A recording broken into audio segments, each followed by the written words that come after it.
Good morning mga katikim. For today's video ay magluluto ako ng bangus namin. Ayan, bangus. Ipiprito ko to guys. Minarinig ko lang siya sa asin, paminta, bawang, toyo, at saka suka. Ayan, konting toyo lang nilagay ko lang guys kasi pag naparami, pangit na yung kulay ng ating bangus. Tapos ito naman guys ay isisinigang ko. Hindi ko sinama yung buntot dito guys kasi matinik. Sinama ko na lang siya sa ipiprito. Ayan, umpisa na tayo magluto. Ayan, magprito na tayo guys. Mahina lang yung apoy guys na yung ginamit ko kasi. Alam niyo naman yung bangos, puputukan. Ay, mali pala yung akin ano. No, pansiligang pala to. Ayan, pero prito na rin natin guys. Mas maganda yung piniprito din. Ayan, pang sinigang. Ayan. Konting prito lang to guys. Kumukulo na guys yung tubig. Maglagay na ako dito ng ano. Ayan, sibuyas, kamatis, siling green at saka ano, gabi. Lagyan na rin natin ng asin.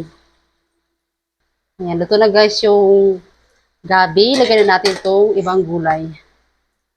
Ayan, lagyan na natin itong sitaw, talong, at okra. Ayan, pahuli ko lang guys yung isda. Ayan, lutuin lang natin ito ng half cook lang. Kasi ilalagay ko pa yung isda.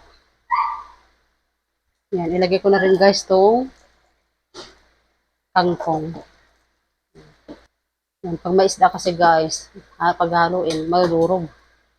Ayan, kaya ganyan ginagawa ko. Inuuna ko lang muna yung mga gulay. Ayan, medyo luto na guys yung gulay. Lagyan na natin ng sinigang mix. Ayan, haluin lang natin. Ayan, lagyan na natin guys yung piniritong bangus. Ayan, hindi ko siya guys tinodo ng luto. Kasi maluluto pa yan dito. Sa ating sinigang. Ayan. 5 pirasong ano lang to. Ay, natanggal na. Oh. Malambot yung isda guys. Hindi na siya fresh. Tayo ko lang guys kumulo at pwede na itong iset aside. Ayan, kumulo na guys. Lagyan natin ng paminta. Kalimutan ko lagyan kanina. Ayan, okay na to guys. At luto na din. Ayan, set aside na natin to. Punong-puno yung kaldero. Ayan guys, sinalang ko na rin yung piniritong bangus. Ayan, balik pa rin natin guys itong bangus. Ayan guys, nakaluto na ako ng bangus at sinigang na bangus. Ayan, puro bangus kami ngayong tanghalian. Ayan, kain po tayo mga katikim. O, diba? Sobrang sarap ng aming ulam. Thanks for watching guys!